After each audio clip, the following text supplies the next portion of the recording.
খাঁচা থেকে পিরামিডটা কি? তুমি 17 শতকের একটা পুরনো ধাঁধা। যখন তুমি পিরামিডটা তুলতে চেষ্টা করবে, তখন বুঝতে পারবে যে এটি বের হওয়ার পথের চেয়ে অনেক বড়। এটি বের করা কঠিন। তুমি টাওয়ারটা ঘোরানোর চেষ্টা করতে পারো, কিন্তু তবুও এটা কাজ করবে না, কারণ তুমি দেখতে পাচ্ছ খাঁচাটার সব দিক থেকে বন্ধ।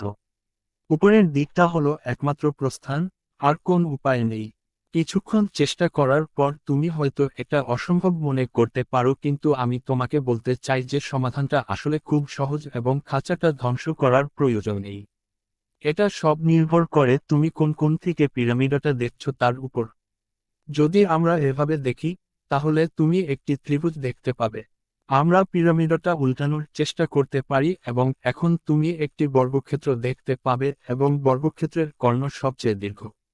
যখন তুমি বুঝতে পারবে যে সবকিছু সহজ হয়ে যাবে, আমাদের শুধু পিয়ারের পাশে একটি রেখা দিয়ে পিরামিডটি সামঞ্জস্য